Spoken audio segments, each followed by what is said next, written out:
ثم أورثنا الكتاب الذين اصطفينا من عبادنا فمنهم ظالم لنفسه ومنهم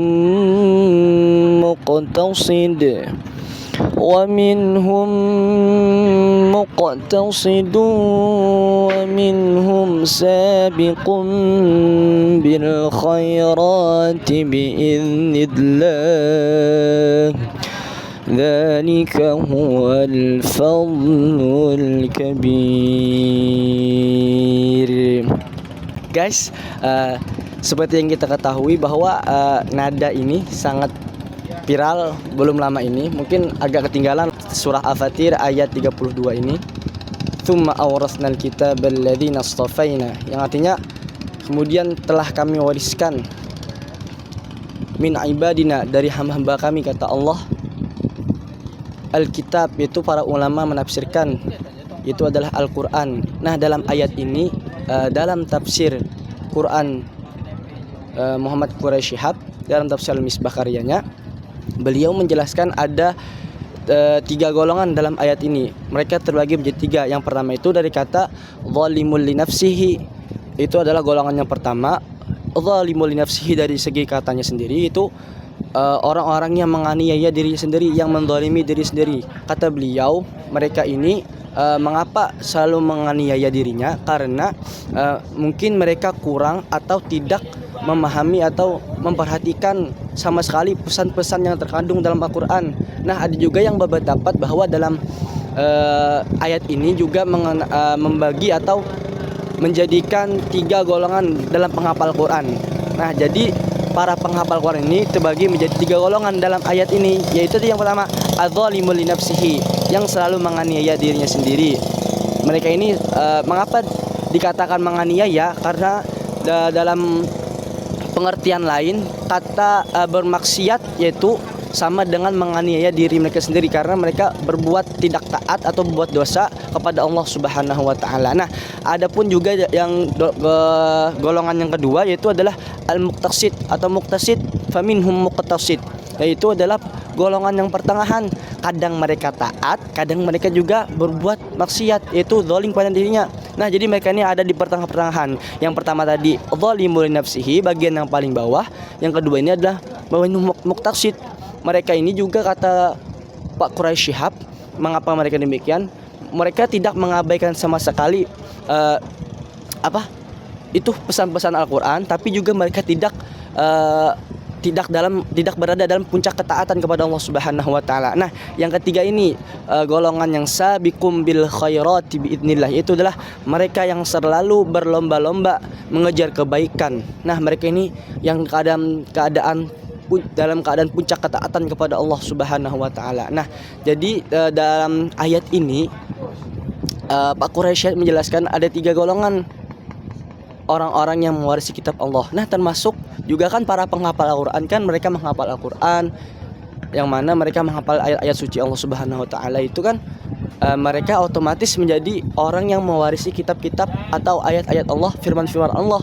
Maka dari itu ada 3 golongan. Nah, sebagaimana kita ketahui pada zaman sekarang kan banyak kayak tahfiz Al-Quran, pondok-pondok tahfiz. Nah, jadi dalam menghafal Al-Quran itu juga mereka terbagi golongan. Tidak semuanya mereka itu baik, tapi tidak juga semuanya mereka itu berbuat maksiat yang buruk. Mereka juga terbagi beberapa golongan seperti hamba Allah. Nah, dalam ayat ini juga Allah menggunakan kata ibadina, yang artinya itu kata Pak Quraisy Shihab, yang mana kata ibadina ini adalah hamba-hamba yang telah menyadari ia berbuat dosa kemudian ia bertobat. Nah, beda dengan kata abidun, yaitu abid, yang mana kata Pak Quraisy Shihab dalam tafsirnya itu ulama menjelaskan bahwa kata abid ini adalah hamba-hamba yang mereka itu berbuat maksiat dan tidak sadar akan kemaksiatannya dan tidak bertobat kepada Allah Subhanahu wa taala. Nah, di zaman sekarang banyak juga penghafal Al-Qur'an itu yang melupakan ayatnya, sekedar menghafal tapi tidak merojaahnya. Ada program-program karantina 30 juz. Nah, kebetulan saya punya seorang teman, katanya dia yang pernah ikut program ini katanya dia program menghafal Al-Quran dalam 1 bulan nih 30 juz. Nah saya tanya, katanya dia dalam 1 hari itu kita cuma menghafal, yang hafal misalnya dalam 1 hari 1 juz atau 1 juz. Nah jadi subuh 1 kaca, kemudian jam 8 1 kaca, dilanjutkan terus tuh sampai 24 jam dalam 1 hari itu mereka menghafal 1 juz. Nah kemudian dalam 30 hari mereka hatam 30 juz, tapi mereka hanya sekedar hatam, tidak lancar. Mengapa demikian? Karena tidak memurojaah hafalan yang telah mereka hafal. Sebab Al-Quran ini kalau tidak dijaga maka ia akan hilang.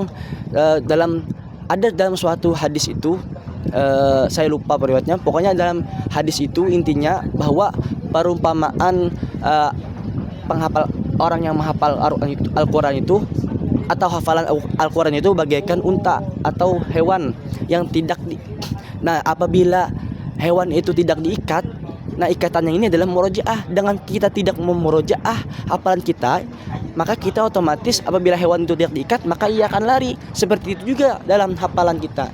Nah jadi banyak sekali sekarang, zaman sekarang mereka menghafal tetapi tidak dalam anunya. Tapi kawan-kawan sekalian, marilah kita semua dalam ayat ini semoga kita selalu mengamalkan pesan-pesan yang terkandung dalam ini, orang-orang yang mewarisi kitab, yaitu kita agar kita tidak termasuk dalam golongan yang pertama, yaitu golongan yang zalimul nafsihi, yang selalu zalim kepada dirinya sendiri, yang ini berbuat maksiat.